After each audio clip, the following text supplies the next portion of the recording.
Bienvenue dans cette bibliothèque pédagogique consacrée aux conséquences de l'inceste. Mon objectif est simple, rendre accessibles des mécanismes souvent complexes pour que les survivantes, leurs proches et les professionnels puissent mieux les comprendre. Donc, je tenais à commencer du coup cette bibliothèque spécialisée sur les conséquences, notamment surtout les conséquences invisibles de l'inceste, par une vidéo sur la dissociation parce que c'est un des mécanismes vraiment les plus importants et qui reste encore très méconnu aujourd'hui. Tu comprends ce qui t'arrive, tu sais ce que tu aimerais faire, mais tu n'y arrives pas. Parfois tu as l'impression d'observer la vie de loin, de fonctionner en pilote automatique, ou même de ne plus vraiment savoir ce que tu ressens. Pendant longtemps, beaucoup de survivantes pensent qu'elles ont un problème. Pourtant, ce qu'elles vivent porte un nom, cela s'appelle la dissociation. Et comprendre ce mécanisme peut complètement changer le regard que l'on porte sur soi. Donc honnêtement, si je devais choisir un mécanisme qui concerne les conséquences de l'inceste et des violences sexuelles dans l'enfance, c'est vraiment celui-là. Je trouve que la dissociation, en tout cas de par aussi mon expérience personnelle et de ce que je peux entendre autour de moi, de la part des autres survivants, survivantes, mais aussi quand je vois en thérapie ce que j'ai pu vivre aussi, c'est un terme qui est encore très peu connu en fait scientifiquement. La dissociation, on a encore du mal à définir exactement ce que c'est et à définir aussi toutes les conséquences que ça a sur nos vies, sur notre fonctionnement, sur notre santé. Et du coup je trouve que c'est ultra important. J'ai choisi un peu de me spécialiser entre guillemets là-dessus parce que je trouve que c'est un sujet dont on ne parle pas assez et qui est pourtant extrêmement présent dans nos vies post-inceste, post-trauma. Donc en fait, tout simplement, qu'est-ce que c'est que la dissociation? En fait, la dissociation, c'est un mécanisme d'autoprotection qui est mis en place par ton cerveau au moment de l'agression qui va te permettre en fait de survivre sur le moment. C'est-à-dire que l'agression, elle est tellement violente que le cerveau, il va vraiment voir ça comme un risque pour le corps, un risque pour ta vie, pour ta survie. Il va voir ça comme un vrai danger et pour te protéger, en fait, il va couper.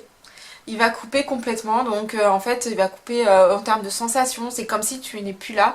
Il y a des personnes qui ont l'impression vraiment de flotter au-dessus d'eux. D'autres personnes qui vont plutôt se voir à côté. C'est ce qui va permettre en fait de te protéger de la violence du moment, parce que ce moment il est tellement violent à la fois physiquement mais aussi psychiquement, psychologiquement, que si ton cerveau ne met pas ça en place, il y a un risque réel pour ta vie, pour tes organes vitaux, parce que c'est tellement fort qu'ils vont être complètement dépassés pour pouvoir gérer ce moment-là en fait. Et du coup ça se met en place, c'est comme un disjoncteur en fait. Un disjoncteur, quand il y a trop d'énergie, le disjoncteur il va disjoncter justement parce que c'est beaucoup trop et que ça devient dangereux. Et c'est un petit peu ça en fait. Ça devient dangereux parce que c'est beaucoup trop en termes de violence, en termes d'émotion, en termes de vraiment d'énergie vitale. Et du coup le cerveau il va faire un choix pour ta survie. Il va dire voilà, ça en fait on n'en a pas forcément besoin à ce moment là pour vivre, et donc on va couper toutes les choses qui ne sont pas essentielles à ta survie.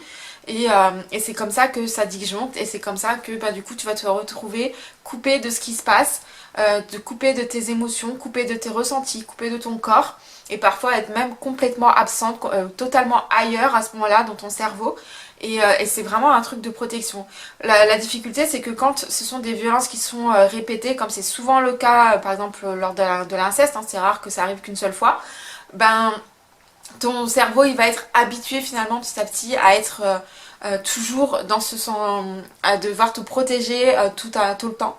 Et comme c'est compliqué de savoir à quel moment ça va arriver, finalement ça peut devenir quasiment un mode de vie et quelque chose qui va être présent tout le temps chez toi. La dissociation, parce que c'est vrai que par exemple l'inceste, ça arrive dans un contexte où tout est flou, les limites sont floues, le respect, le respect de toi, de tes sentiments, de tes besoins, c'est flou. Y a tout un contexte qui fait que du coup, c'est pas que au moment des agressions ou des viols, c'est tout le temps, il y a une forme de danger qui plane, une forme de flou qui fait que tu sais pas à quoi t'attendre et du coup ton cerveau, eh ben, il va être habitué à vraiment toujours te couper de tes ressentis, de tes émotions et à faire en sorte aussi que tu puisses t'évader dans ta tête, dans ton corps pour ne pas être là, pour te protéger de tout ça. Et donc ça peut être du coup quelque chose qui va s'installer en toi et qui peut perdurer ensuite à l'âge adulte. Clairement, comment est-ce que la dissociation, ça se manifeste en fait dans nos vies. Donc après il y a degrés, il y a différents degrés de dissociation et chacun et chacune on n'a pas forcément tous et toutes les mêmes symptômes, mais en règle générale on a ce sentiment d'avancer comme d'être comme sous pilote automatique, c'est-à-dire que on a énormément du mal à intégrer les choses. Donc c'est comme si on faisait les choses par réflexe et pas forcément par choix ou qu'on n'a pas l'impression de vraiment les vivre en fait. Il y a aussi des sentiments d'irréalité justement. On peut avoir aussi des difficultés, en tout cas moi c'est mon cas, c'est d'intégrer les moments, les choses que l'on vit, ce qui fait que quand je me rappelle des souvenirs, c'est comme si je vois un film, c'est comme si c'était pas vraiment moi alors que je les ai vécus, c'est-à-dire que je vais voir les scènes et je vais être toujours à côté. Moi j'ai beaucoup de mal à vivre les choses de l'intérieur, je les vois toujours à côté et ça aussi ça fait partie des particularités de la dissociation. Dans la vie de tous les jours, hein, je te parle même pas forcément des souvenirs traumatiques, hein, mais n'importe quel souvenir lambda, mes dernières vacances par exemple, ça va être vraiment je vais avoir du mal à me rappeler que c'est vraiment moi et à ressentir ce que j'ai ressenti à ce moment-là et à vraiment le vivre de l'intérieur. Je suis comme si je veux regarder un film, donc je sais que c'est moi parce que je me reconnais, mais je ne ressens pas les choses, je ne ressens pas le vécu parce que c'est comme si je ne l'avais pas réellement intégré. Donc ça c'est vraiment quelque chose par exemple que moi je vis et qui est assez courant pour les victimes. C'est aussi en termes de ressenti, donc au niveau du corps, on est souvent coupé du corps. Donc on va avoir du mal à connaître nos émotions, à, à ressentir le malaise, toutes ces choses-là dans nos corps, parce que bien souvent, normalement, voilà, il y a des tensions dans le corps qui apparaissent quand on est dans une situation de malaise, de danger. Et en fait, c'est des choses que nous, on va avoir beaucoup de mal à ressentir parce qu'on va être coupé de nos corps, coupé de nos émotions, coupé de nos ressentis. Ça va être aussi l'impression d'être là sans être là. Donc ça va être aussi des moments où on va d'un seul coup on va décrocher, on va avoir le regard dans le vide. Donc ça c'est des choses, par exemple, c'est des symptômes qui est important à connaître pour les proches, pour les professionnels qui travaillent avec des personnes qui ont été victimes et qui sont dissociées. Même si vous travaillez sur un autre sujet, si vous voyez qu'à un moment la personne elle a le regard dans le vide, c'est qu'elle a décroché, c'est très certainement qu'elle souffre de dissociation et peut-être qu'elle-même elle en a pas conscience. Donc ça fait partie des signes qui sont importants à connaître. Ça peut être aussi voilà, avoir beaucoup de problèmes, de difficultés aussi de concentration parce qu'on a du mal à être dans le moment présent. Ça peut être aussi des moments d'absence, par exemple bon, des trajets que tu peux faire en voiture, où là malheureusement c'est un peu plus dangereux, ou même à pied, où tu te rappelles pas d'avoir fait une partie du chemin. C'est comme si tu avais été absente pendant quelques secondes et que d'un seul coup tu te dis ah mais je suis déjà là, mais tu te souviens absolument pas d'avoir fait le chemin pour arriver là. En fait ça c'est des choses qui peuvent aussi arriver assez souvent. Un sentiment aussi de que tout est que t'es comme anesthésié, c'est-à-dire que tu ressens les choses pas complètement, c'est comme si tu étais un peu comme dans du coton. Donc c'est très particulier aussi. Voilà, enfin je trouve que c'est déjà pas mal, je pense, comme symptôme. En tout cas, moi c'est ce qui me vient à l'esprit et c'est ce que je vis, c'est ce que j'ai vécu, ce que je vis parfois encore aujourd'hui. Donc ce sont, voilà, c'est voilà comment ça peut se matérialiser, se ressentir dans ta vie.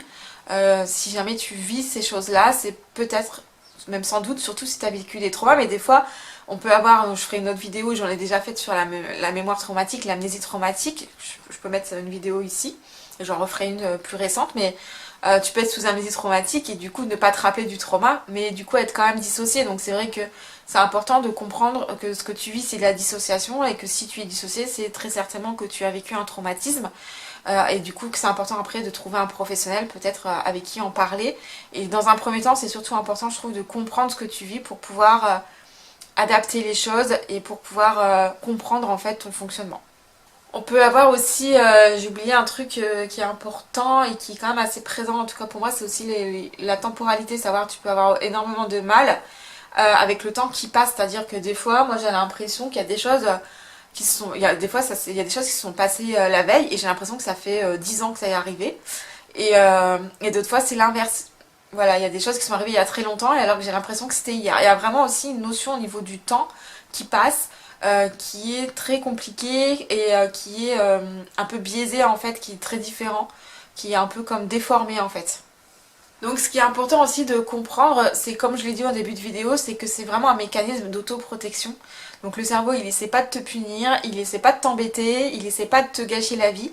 En fait il essaie juste de te protéger, de te garder en vie. C'est ça qui est hyper important, c'est que si la dissociation est là, c'est que il y a un vrai danger, enfin qu'il y a eu un vrai danger à un moment donné et que ton cerveau il a pas encore intégré que peut-être aujourd'hui tu es en sécurité. Et du coup c'est vraiment de la protection parce que moi je sais que personnellement je sais qu'il y a des moments je le vivais comme si mon corps était contre moi parce qu'il m'empêchait de ressentir des choses que j'avais envie de ressentir, enfin parce que bon ça te protège des émotions négatives mais ça te protège aussi des, enfin ça dilue aussi les émotions positives, donc des fois j'ai même les choses agréables j'ai du mal à les ressentir, j'ai du mal à ressentir le plaisir, j'ai du mal à ressentir la joie, j'ai du mal à ressentir l'amour, enfin il y a plein de choses, voilà, même des choses que j'aimerais bien sentir, des fois ça reste un peu dilué quoi. Donc ça c'est chiant, on va pas dire le contraire. Et puis ça peut être un handicap aussi dans ta vie de tous les jours, dans ton quotidien, dans ton travail, dans tes relations aux autres. Et du coup moi ça me mettait en colère, je me disais mais putain moi j'ai pas envie d'être comme ça. Et c'est vrai que le fait d'avoir fait énormément de recherches, d'avoir essayé de comprendre ce que je vivais, ça m'a permis déjà de moins culpabiliser, de me réconcilier aussi avec mon corps, avec mon cerveau, avec ma dissociation aussi, avec mes ressentis. Et de me dire, tant que la dissociation est là, c'est qu'il y a encore des choses qui sont difficiles pour moi, qui sont douloureuses. Ça peut être des liens avec des personnes aussi qui te rattachent au passé, qui t'empêchent de te libérer, qui t'empêchent d'avancer. Moi c'était mon cas par exemple avec certains membres de ma famille. Ça peut être aussi certaines choses que tu n'as pas encore traitées et qui restent encore présentes dans ton cerveau et que du coup le cerveau il a encore l'impression que tu es dans une situation de danger et d'insécurité. Donc voilà, il y a plein de choses qui peuvent expliquer que la dissociation pardon, elle est toujours là. Même des années après les traumas et même si aujourd'hui tu ne vis plus directement ces violences-là. Et donc c'est important de comprendre aussi que le cerveau, en fait, comme je t'ai dit en début de vidéo, euh, quand on vit des violences qui sont répétées, quand on grandit, par exemple dans un environnement où les violences sont toujours présentes, parce qu'il n'y a pas que les violences sexuelles, il n'y a pas que les violences physiques, il y a aussi les violences psychologiques, il y a l'emprise, il y a les conditionnements, il y a le contrôle coercitif, voilà, tout ça qui est présent dans le quotidien, et tout ça ce sont des violences, et tout ça appartient aussi à l'inceste ou à l'incestuel, donc c'est important aussi de comprendre ça. Le cerveau, en fait, il a été conditionné, il a appris à fonctionner comme ça tout le temps. Comme le danger était toujours présent, le cerveau, il n'avait pas le temps il prenait entre guillemets pas le risque de dissocier, pas dissocier, dissocier, pas dissocier, et au final, il a pris l'habitude d'être dissocié tout le temps. Et du coup, c'est pour ça que parfois ça peut durer pendant des années.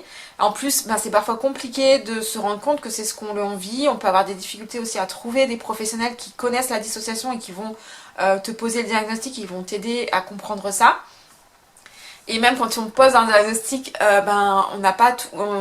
Aujourd'hui, comme je te disais, tout le monde ne mesure pas encore à quel point ça peut t'affecter et quelles sont exactement toutes les conséquences, toutes les choses que tu vis qui sont liées à la dissociation. Donc c'est compliqué des fois de savoir qu'on est dissocié. Et du coup, surtout quand on a toujours vécu comme ça, comme c'est mon cas, ce qui fait que, en fait, voilà, c'est ça, c'est le cerveau, il a appris à vivre comme ça. Et du coup, quand le cerveau a appris à vivre d'une certaine façon, c'est très difficile de faire autrement et c'est toute une question d'apprentissage.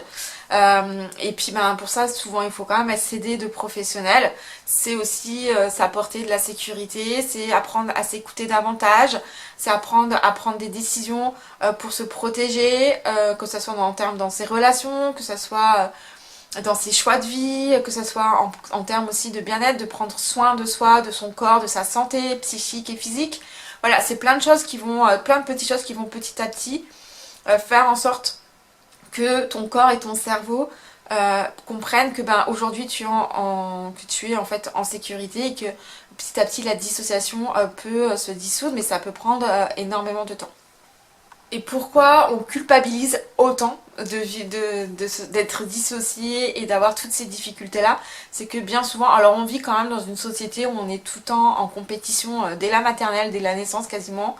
Enfin, quand je vois les parents qui sont déjà en train de se dire ah ouais, mon bébé il a fait ses dents à tel âge, il a dit son premier mot à tel âge. On est déjà dans la compétition où on se valorise, même les parents se valorisent à travers le développement de l'enfant. Enfin, tout ça, moi personnellement je trouve que c'est quand même très malsain, que ça te met une pression qui ne devrait pas exister, parce qu'on est tous et toutes différents. Mais tout ça fait qu'on va avoir tendance toujours à se comparer aux autres. Et en fait, ben, on peut pas se comparer aux autres parce que les autres qui ne sont pas dissociés, évidemment, qui n'ont pas les mêmes difficultés que toi, ils ne fonctionnent pas de la même façon que toi. Et du coup, ce n'est pas comparable.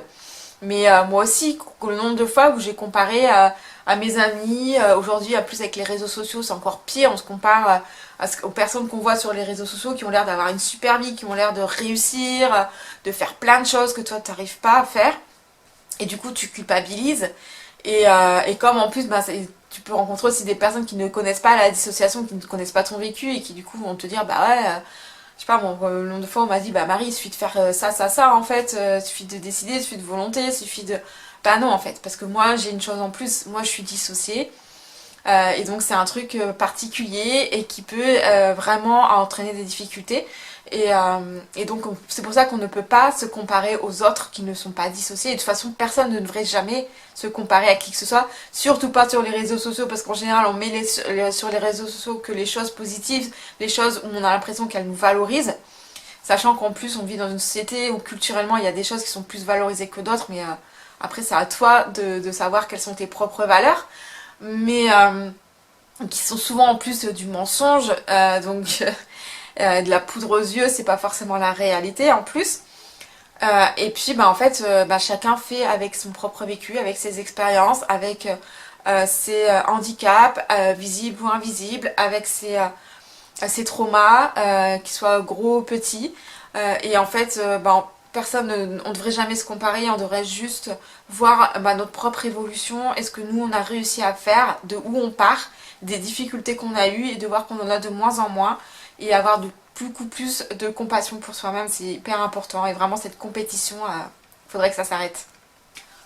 Donc comment vivre avec la dissociation? Moi c'est vraiment, c'est vrai que je me suis spécialisée là-dessus parce que je pense que la dissociation, ça peut prendre énormément de temps pour qu'elle ne disparaisse totalement de sa vie. Peut-être que même qu'elle disparaîtra jamais totalement, qu'elle reviendra à certains moments. Donc c'est important, je trouve que la première chose qui est importante de faire, c'est d'apprendre à comprendre cette dissociation, à comprendre comment elle se manifeste chez toi et apprendre à fonctionner avec elle. Moi je pense que de vouloir à tout prix la combattre, c'est un combat entre guillemets perdu d'avance. Tu vas perdre énormément d'énergie parce que si elle est là, c'est qu'il y a une raison. Et que tant que ben voilà, cette raison existera, ben elle sera là. Et que tu auras beau essayer de te forcer, tu vas perdre de l'énergie parce que ça ne fonctionnera pas. Donc tu vas t'épuiser, tu vas culpabiliser, tu vas être frustré. Alors qu'en fait, on peut faire les choses, c'est juste qu'on les fait différemment, qu'on va les faire à notre rythme, et que c'est important vraiment de observer d'abord cette dissociation pour ensuite la comprendre, voir comment elle apparaît chez toi et comment fonctionner ensuite avec elle. Et après, comme je te disais, c'est important petit à petit de te créer de la sécurité. Donc c'est par des petits gestes du quotidien, petit à petit déjà en apprenant à t'écouter, en apprenant à prendre soin de toi, à prendre des bonnes décisions pour toi, à gagner en autonomie à travers tes choix et aussi à apprendre à découvrir les mécanismes aussi d'une relation saine et du coup à mieux t'entourer, à faire un ménage. Enfin vraiment ça c'est hyper important. Je fais beaucoup de vidéos là-dessus, notamment sur la toxicité des familles quand il y a eu de l'inceste et de l'importance de couper les ponts, voire ou de prendre en tout cas de la distance quand on vient d'une famille où il y a eu de la violence, dans une famille dysfonctionnelle au minimum. et comment c'est important de recréer un entourage qui soit sain et positif, parce que ça va t'apporter de la sécurité. La sécurité relationnelle, c'est quelque chose de base qui est extrêmement important. On sait que l'attachement sécure, c'est quelque chose qui est ultra important dans la construction d'un bébé, d'un enfant. Donc quand on n'a pas eu cette sécurité-là, c'est quelque chose qui nous manque, mais qu'on peut ensuite recréer soi-même. Et se créer aussi de la sécurité en s'écoutant davantage. Parce que plus tu vas t'écouter, plus tu vas te respecter, plus tu vas te créer de la sécurité intérieure aussi. Donc c'est des petites choses que tu peux faire aussi toi-même au quotidien et qui vont t'aider à avancer et à vivre malgré la dissociation ou avec la dissociation. C'est important de respecter ton rythme, de comprendre qu'il y a peut-être des choses qui vont prendre plus de temps, que tu vas devoir prioriser aussi dans ton quotidien, qu'il y a des jours où tu vas être plus en forme que d'autres. Parce que si par exemple tu as une période où pour X raison tu vas avoir un stress qui va se rajouter, en fait tu sais qu'à ce moment-là ta dissociation risque d'être un peu plus présente et que du coup tu pourras peut-être faire moins de choses et du coup apprendre à prioriser, à se dire ok, ça je peux le remettre à plus tard, ça par contre il faut que je le fasse, mais j'accepte de le faire en plusieurs parties dans la journée, à des moments où je suis un peu plus en forme, un peu mieux, un peu plus dans le présente, et que je m'autorise à faire des pauses entre deux, à faire des activités qui vont m'apporter du bien-être, qui vont m'apporter de la détente, qui vont m'apporter aussi à être un peu plus présente, à être un peu plus connectée avec mon corps, avec qui je suis et où je suis et dans le moment. Et puis de construire ma journée de cette façon-là. Il y a des jours qui sont plus compliqués que d'autres et c'est juste l'accepter. Et c'est important aussi d'apprendre à se reconnecter à son corps, à ses émotions. Donc ça peut passer par des petits gestes simples du quotidien là aussi, où tu vas prendre de temps en temps quelques secondes, quelques minutes dans la journée pour essayer de respirer et d'écouter ce qui se passe dans ton corps, essayer de décoder ce qui se passe, le peu que tu ressens, on ressent forcément des choses, essayer de décoder ce que ça veut dire, faire un lien avec peut-être une personne, quelque chose que tu as vécu, voilà. Une action qui s'est passée dans la journée et essayer de voir petit à petit se réécouter. Désolée, j'ai eu un problème de focus et je sais pas à quel moment c'est devenu flou.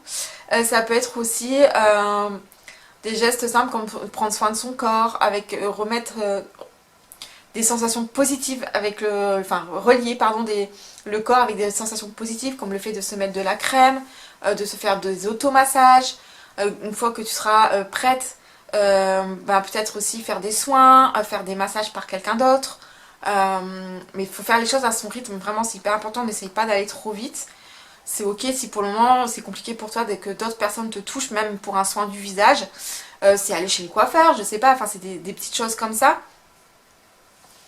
C'est de trouver des activités qui te font du bien. Ça peut être aussi faire du pilates, du yoga, des choses comme ça qui vont te reconnecter aussi aux sensations quand tu fais du sport. Le yoga, ça peut être une bonne chose aussi pour se reconnecter à son corps, réécouter son corps, réécouter ce que ça fait d'être en mouvement. Voilà, c'est toutes des choses qui peuvent t'aider vraiment aussi à te reconnecter à ton corps. Et encore une fois, là, l'important c'est de s'écouter, de ne pas aller trop vite, trop loin si ça te cause du malaise, si tu sens que t'es pas bien.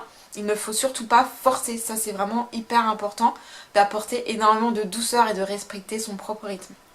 Tu peux aussi bien évidemment te faire accompagner, aider par coach, thérapeute, psychologue, psychiatre, mais qui sont vraiment spécialisés dans la dissociation et qui connaissent réellement la dissociation. Je pèse mes mots, mais c'est ultra important parce qu'il y a énormément de professionnels qui ne sont pas du tout formés là-dessus et qui peuvent parfois faire plus de mal que de bien.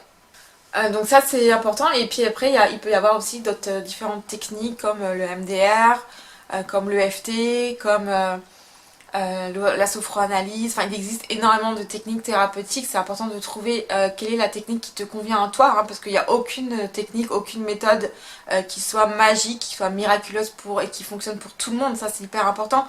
Il faut trouver le ou la bonne professionnelle, mais aussi trouver la méthode qui te convient en fait. Et c'est parfois, j'avoue, un parcours un peu du combattant. Mais j'espère qu'un jour on arrivera vraiment à regrouper les professionnels dans un parcours de santé qui soit réellement balisé, encadré et spécialisé pour faciliter justement tout ça, parce que c'est encore une charge mentale supplémentaire et des fois c'est tellement difficile qu'il y a des personnes qui abandonnent et c'est dommage, mais ça se comprend totalement. Et, et donc il y a toutes ces méthodes-là qui peuvent t'aider aussi à désensibiliser émotionnellement sur les traumatismes que tu as vécus. Donc ça permet en fait de faire que quand tu revis les choses, tu les revis pas à l'identique comme si tu étais en train de les revivre. En fait, ça devient juste un souvenir comme un autre. C'est-à-dire que moi je prends souvent cet exemple-là.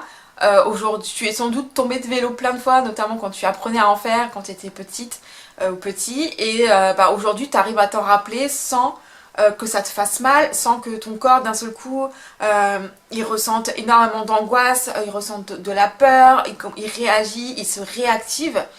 Tu te souviens juste que tu es tombé de vélo, point. Et alors que quand c'est un souvenir traumatique qui n'a pas été traité, souvent du coup tu vas revivre les choses à l'identique, ton corps il va être réactivé en termes de douleur, en termes de sensations, en termes de stress, d'anxiété. Et c'est vrai que le fait de traiter ça, ça peut aussi aider du coup à traiter la dissociation, parce que la dissociation elle est là aussi pour intervenir quand tu es réactivé pour de nouveau te protéger. Donc voilà ce que je voulais dire dans cette vidéo. Je trouve que c'est ultra important de parler de ce sujet-là. Moi c'est un sujet qui me passionne parce que j'ai mis tellement de temps à comprendre mon propre fonctionnement que ça m'a énormément handicapée dans ma vie de tous les jours, que ce soit dans ma vie personnelle, dans mon quotidien, dans ma vie professionnelle, dans mes relations aux autres, mes relations amoureuses, mes relations intimes. Donc c'est vrai que je trouve que c'est un sujet qui est encore trop tabou, dont on ne parle pas assez.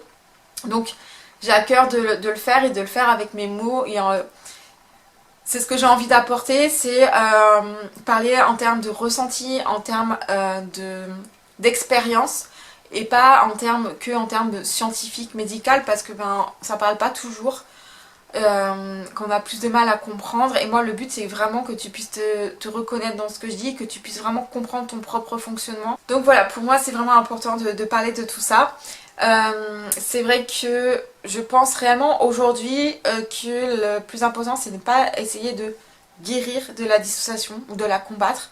La dissociation elle n'est pas c'est pas ton ennemi en fait. La dissociation elle est là vraiment pour te protéger. Elle a un rôle à jouer. Si elle est là c'est qu'il y a une raison. Et je pense que c'est vraiment plus important, plus urgent et essentiel d'apprendre à la connaître, d'apprendre à la comprendre pour pouvoir vivre avec, fonctionner avec, parce que le but c'est que tu vives. Parce que on a déjà tellement perdu du temps avec tout ce qu'on a vécu, on mérite de vivre pleinement sans attendre. Et je pense qu'il est possible de fonctionner, de vivre avec la dissociation, mais pour cela il faut la comprendre, à l'apprivoiser pour pouvoir mieux vivre avec.